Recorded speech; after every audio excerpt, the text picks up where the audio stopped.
یاری صاحب، جی سر میں سب سے پہلے آپ کے درخواست ایک پیش کرنا چاہتا ہوں جی کہ میں اپنے دوست، بھائی، احباب، ماں باپ پہ کمپرومائز کر سکتا ہوں، ان کے خلاف بات سن سکتا ہوں، لیکن اللہ اور اس کے رسول صلی اللہ علیہ وسلم اور خلفائے راشدین کے خلاف بات نہیں سن سکتا۔ تو میں نے آپ کے بہت سارے پروگرام دیکھے ہیں، مجھے انتہائی افسوس سے یہ بات کہنی پڑتی ہے کہ دیکھیں، جنہوں نے اپنے اتنے جلیل القدر صحابہ جنہوں نے نبی پاک صلی اللہ علیہ وسلم کے ساتھ زندگی گزاری ہو، ان کے پیچھے نماز پڑھی ہو، اور ان کی پوری جو زندگی خلافت کی ہے اس میں ایک نماز بھی قضا نہیں ہو، ایک انچ کیا ایک مائکرو میٹر بھی پیچھے نہ ہوئے ہوں، آپ ان کو عمر، ابو بکر، عثمان، چلیں آپ ابو بکر صاحب کہہ لیں، عمر صاحب کہہ لیں، عثمان صاحب کہہ لیں، لیکن اس حد تک تو نہ جائیں نا۔ صاحب کہہ دیں، چلے صاحب کہتے ہیں، اور مزید بولیں ابو لیکن بکر یہ صاحب، غلط ہے، عمر پر صاحب۔ یہ آپ ادب و اداب اور تعظیم و تکریم کا دامن نہ چھوڑیں پلیز۔ اوکے مزید بولیں۔ اچھا، دوسرا یہ میں نے آپ سے یہ عرض کرنی تھی سر کہ نہج البلاغہ میں ہے کہ حضرت عمر رضی اللہ عنہ جب مدینے سے باہر گئے تو خلیفہ جو ہے حضرت علی علیہ السلام کو بنا کر گئے تھے، اعتماد تھا ان پہ، یقین پڑھ کے تھا۔ سنائیں، پڑھ کے سنائیں وہ کہاں لکھا ہے؟ میں سینڈ کر دیتا ہوں، یہ میری طرف سینڈ نہ کریں، سینڈ نہ کریں، ابھی پڑھ کے سنائیں، نہیں سینڈ نہ، بعد میں سینڈ نہ کریں، ابھی پڑھ کے سنائیں تاکہ ہم بھی سن لیں۔ ہماری کتاب تو نہیں، آپ کی ہے نا، اور پڑھ کے سنائیں نا۔ اگر نہج البلاغہ میں ایسی بات، دیکھیں ہم اس بات کو نہیں مانتے، میرے پاس ہم اس بات کو نہیں مانتے۔ آپ نے خود نہج البلاغہ میں اپنی آنکھوں سے دیکھا ہے، آپ نے خود نہج البلاغہ میں اپنی آنکھوں سے دیکھا۔ اوکے، اس کو آپ پڑھ لیں اس کو۔ اچھا، دوسرا آ جائیں۔ مروان جو تھا حضرت عثمان غنی رضی اللہ تعالیٰ عنہ کے ماموں، داماد، مروان داماد تھا اور چچا زاد بھائی تھا اس کا، ماموں نہیں تھے اس کا۔ چلے میں غلطی پہ ہوں، اس کو باہر نکال دیا تھا اللہ کے نبی صلی اللہ علیہ وسلم نے، ایسے ہی نا؟ نہیں، وہ مروان کے والد کو، الحکم ابن ابی العاص کو، وہ مروان اور مروان کے والد کو نکالا تھا، وہ چچا تھے، ماموں نہیں تھے۔ جی، الحکم ابن ابی العاص کے بعد جب عثمان غنی رضی اللہ تعالیٰ نے فرمایا کہ عمر ان کو واپس مدینے میں بلا لو، تو انہوں نے کہا کہ میں اللہ کے نبی صلی اللہ علیہ وسلم سے یہ سنا ہے اور انہوں نے خود نکالا، میں لہٰذا ان کی بات کو نہیں ٹال سکتا، میں ان کو واپس نہیں بلاؤں گا۔ چاہتے اقتدار تھا، خلافت تھی، سب کچھ تھا، وہ عثمان غنی رضی اللہ عنہ کی بات مان کے ان کو بلا سکتے تھے۔ تائید کی بات کر رہا ہوں نا آپ کی۔ تو عرض یہ ہے کہ یہ انہوں نے کوئی، دیکھیں وہ اس کا رشتہ دار تھوڑی تھا، عمر کا نہیں، عمر صاحب کا اور ابو بکر صاحب کا اس میں کوئی منفعت نہیں تھا۔ دیکھیں کہ حکم کو طائف میں وہ جلا وطن کر دیا تھا پیغمبر صلی اللہ علیہ وسلم، اس کو واپس بلا دیں۔ تو ابھی پیغمبر صلی اللہ علیہ وسلم نئے ابھی دنیا سے گئے تھے، تو یہ عثمان صاحب آ کے اس کی سفارش کر رہے ہیں۔ وہ شخص الحکم ابن ابی العاص جس کو رسول پاک صلی اللہ علیہ وسلم نے لعنت کیا تھا، اور جو رسول پاک صلی اللہ علیہ وسلم کا دشمن تھا، اور پیغمبر صلی اللہ علیہ وسلم کا تمسخر اڑاتا تھا، مذاق اڑاتا تھا اور نقل اتارتا تھا۔ ایک دن وہ نقل اڑاتے اپنا منہ پیچھے آتے تھے نا، پیغمبر صلی اللہ علیہ وسلم چلتے تھے، تو یہ نبی صلی اللہ علیہ وآلہ وسلم کا منہ ٹیڑھا کر کے نقل اتار رہا تھا۔ تو پیغمبر صلی اللہ علیہ وسلم نے اچانک اس کی طرف دیکھا، تو اسی حالت میں دیکھا، تو پیغمبر صلی اللہ علیہ وسلم نے فرمایا تو اسی طرح رہے، یہ ان کے اعجاز میں سے۔ پر حکم کا منہ ہمیشہ ٹیڑھا رہا، وہ چپکلی کی طرح، کیونکہ وہ چپکلی کا پیغمبر بے احترامی کی وجہ سے۔ پھر رسول پاک صلی اللہ علیہ وسلم نے اس کو مدینے سے نکال دیا، جلا وطن کر دیا طائف۔ تو ابو بکر صاحب کی خلافت میں عثمان صاحب آئے اور کہا کہ یہ میرے چچا ہیں، اس کو واپس کیا جائے، تو انہوں نے ان کی سفارش نہیں مانی۔ پھر عمر صاحب کی خلافت میں پھر انہوں نے سفارش کی کہ میرے چچا کو واپس بلایا جائے، تو انہوں نے اس کی سفارش نہیں مانی۔ اگر آپ کہتے ہیں کہ انہوں نے بڑا احسان کیا ہے، یہ کوئی احسان نہیں تھا، کیونکہ اس میں کوئی سیاسی منفعت نہیں تھی۔ ابو بکر اور عمر صاحبان کی اس میں کوئی سیاسی منفعت، دنیائی منفعت نہیں ہے، کیونکہ الحکم سے ان کے کوئی رشتہ داری ہی نہیں ہے۔ رشتہ داری کس کی ہے؟ عثمان صاحب کی ہے۔ تو عثمان صاحب جب خلیفہ بنے تو پہلا کام انہوں نے یہ کیا کہ الحکم ابن ابی العاص کو واپس مدینہ لائیں، ان کے بیٹے کو انہوں نے اپنا وزیر اعظم بنایا اور کمانڈر ان چیف بنایا، اور بیت المال کا چیف بنایا، پورا اپنی خلافت انہی کے ہاتھ میں دی ہے۔ تو یہ انہوں نے کوئی تو ان کا یہ کوئی احسان نہیں ہے، کیونکہ اس کا کوئی فائدہ ہے، اس کا دیکھیں، اس کا کھل کر اگر وہ پیغمبر صلی اللہ علیہ وسلم کی مخالفت نہیں کرتا تو یہ اس کے منفعت میں ہے، اور اس کو اگر واپس لے کے آتا اس میں اس کی کیا فائدہ ہے؟ اس کا کوئی فائدہ ہی نہیں ہے۔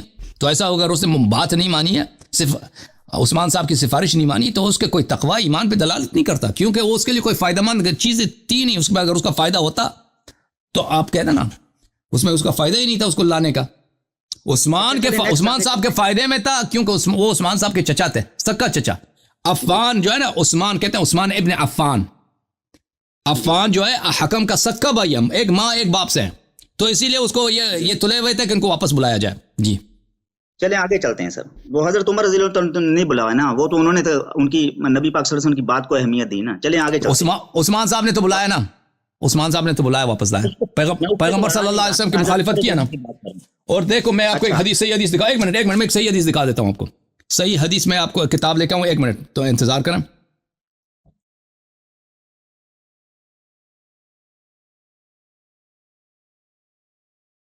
دیکھیں آپ نے ابھی ادھر آئے ہیں بولیں کہ یہ خلفاء اتنے اچھے تھے, یہ پیغمبر صلی اللہ علیہ وسلم کے پیچھے انہوں نے نماز پڑھی ہے, نماز ان کی قضا نہیں ہوئی. ہاں ابھی میں آپ کو ایک روایت دکھا دیتا ہوں. جی جی جی سر, یہ روایت بہت ساری کتابوں میں ہے. ایک منٹ, دوسرا جلد ہے وہ, ایک منٹ میں جلد نمبر 5 کی ضرورت ہے مجھے, جلد نمبر 5. ناظرین یہ کتاب ہے المستدرک علی الصحیحین للحاکم النیشابوری, جلد نمبر 4, چھاپ دار الکتب العلمیہ, کتاب چھپی ہے سنہ 2002 میں. اس کتاب میں آپ کو لے کے چلتے ہیں صفحہ نمبر 528 میں.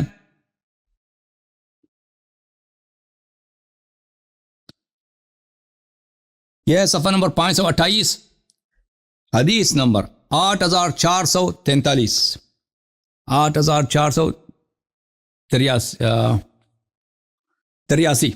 8483. یہ حدیث ہے میرے عزیزو.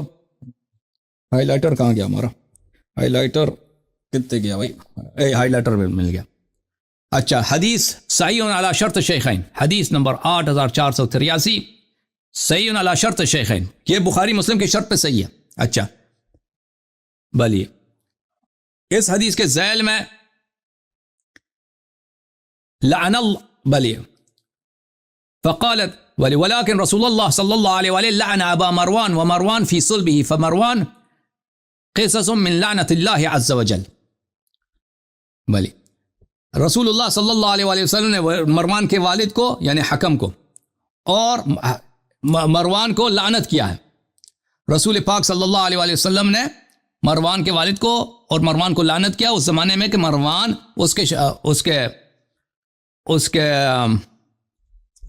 اس کے پشت میں تھا. میں آپ کی خدمت میں ایک اور حدیث آپ کو دکھاؤں, اجازت دیں, میں معذرت چاہتا ہوں, آپ کا ٹائم لے رہا ہوں میرے بھائی. فتح الباری میں کتاب ہے فتح الباری بشرح صحیح البخاری, جز نمبر 14, چھاپ دار الفکر. اچھا یہاں پہ آپ کو لے کے چلتے ہیں میرے محترم ناظرین, صفحہ نمبر 395 میں حافظ ابن حجر صاحب کیا فرماتے ہیں.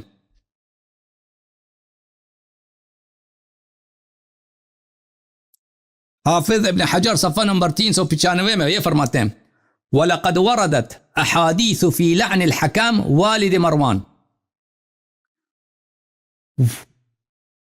احادیث, ایک حدیث نہیں کئی احادیث مروان کے والد جو حکم ہے ان کی لعنت میں وارد ہوئی ہیں. وما ولد, اور پورے حکم کے نسل پہ آل مروان پہ لعنت وارد ہوئی ہیں. اخرجہ الطبرانی وغیرہا, طبرانی اور غیر طبرانی نے نقل کیا ہے. فیہ مقال وبعضها جید, اس میں بعض اس کے حدیث صحیح نہیں ہے لیکن بعض اس میں صحیح بھی ہیں, بعض اس میں صحیح بھی ہیں.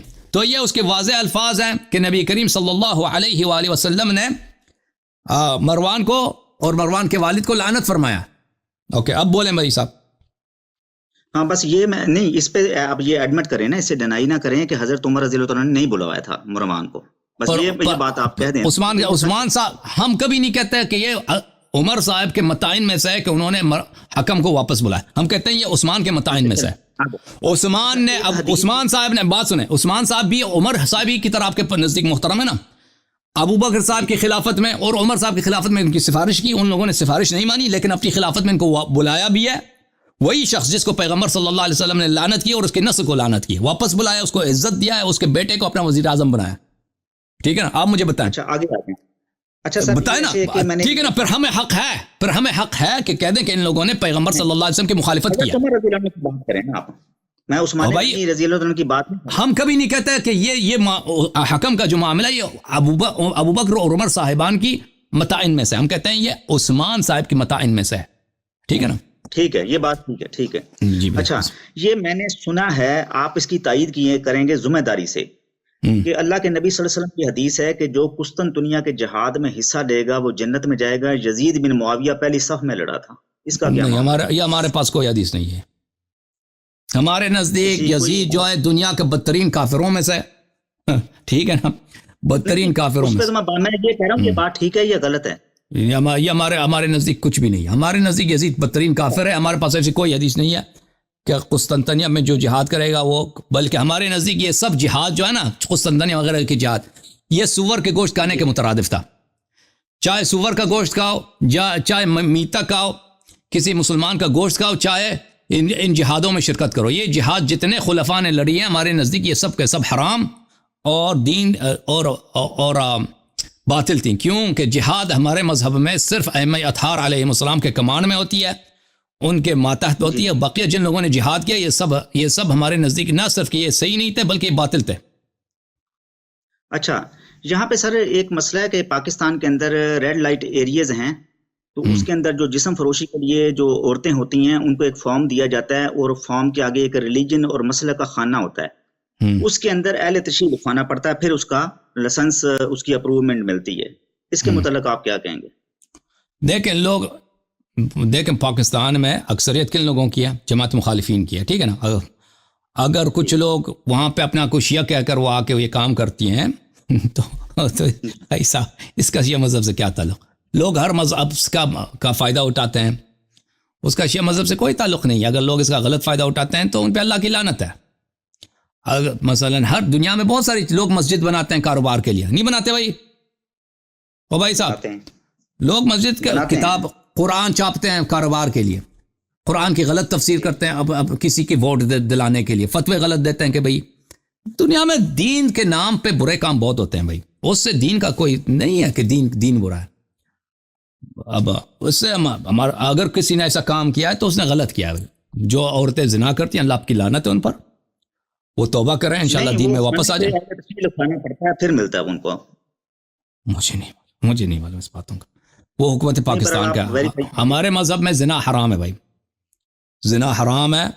اگر عورت کی شوہر ہے تو وہ صرف اپنے شوہر کے ساتھ رہ سکتی ہے. اگر کوئی عورت کنواری ہے تو اس کا عقد کرنا پڑے گا. عقد ہوگا تو اپنے مرد کے ساتھ وہ رہے گی، بعد میں اس سے طلاق ہوگا یا جو بھی اس سے جدائی ہوگی اس کے بعد اس کو عدہ رکھنا پڑے گا. عدہ کے بعد اگر وہ اس کے جو عدہ ہوتا ہے طلاق کا، اس کے بعد وہ جا کے دوسری شوہر کر سکتی ہے. زنا ہمارے مذہب میں، یہ تو سب لوگ جانتے ہیں، زنا جائز نہیں. اب حکومت پاکستان آپ کا سچ کہہ رہا ہے جھوٹ کہہ رہا ہے مجھے نہیں معلوم. بہرحال ان باتوں کا وہ دنیا میں بہت کچھ ہوتا ہوگا، اس کا میرے پاس جواب نہیں ہے. تو یہ جو چڑیل والا آپ ان مسئلے پہ آپ مجھ سے سوال نہ کریں، کیونکہ میں پاکستانی نہیں ہوں. پاکستان کے حالات مجھے نہیں معلوم پاکستان میں کیا ہوتا ہے. وہ آپ پاکستان میں لاہور میں شیعہ بہت ہیں، ان سے پوچھیں آپ ان لوگوں کو، وہ آپ کو ایسے جواب دیں گے نا کہ آپ پھر شاید آپ کبھی یہ سوال نہ کریں، ٹھیک ہے نا. نہیں، میں نے تو انفارمیشن لے رہا ہوں نا، میں تو معلومات لے رہا ہوں نا آپ سے. آپ نے اپنی آنکھوں سے دیکھا ہے؟ آپ نے اپنی آنکھوں سے دیکھا کہ ایسے فارم ہوتے ہیں؟ نہیں میں نے سنا ایسا. ٹھیک ہے، پھر ختم بات. سنائی تو سنائی باتوں پہ کیا تھا بات؟ نہیں، میں نے اس لیے وہ جو قسطنطنیہ والی بات تھی وہ بھی میں نے سنی تھی اور یہ بھی میں نے سنی ہے، اس لیے میں نے تصدیق کے لیے، کیونکہ آپ عالم ہیں اور سمجھتے ہیں، اس لیے میں نے سوال آپ سے کیا نا. میں آپ کا خادم ہوں. مزید کوئی سوال ہے؟ مجھے بتائیں گے یہ صحیح ہے، یہ غلط ہے، یہ مزید کوئی سوال ہے یا ختم ہے بھائی؟ آپ اس میں رہنمائی فرمائیں گے میری نا، کیونکہ مزید سوال ہے. مزید صرف ایک بات آپ سے عرض کرنی تھی میں نے. جی سر بسم اللہ. وہ ایسے کہ سر جی حضرت ابو بکر صدیق رضی اللہ تعالیٰ عنہ، حضرت عمر فاروق رضی اللہ تعالیٰ عنہ اور حضرت عثمان غنی رضی اللہ تعالیٰ عنہ کہ مسلمان ہونے اور ان کے تقوی پرہیزگاری کے لیے ہمیں آپ کا سرٹیفکیٹ نہیں چاہیے سر.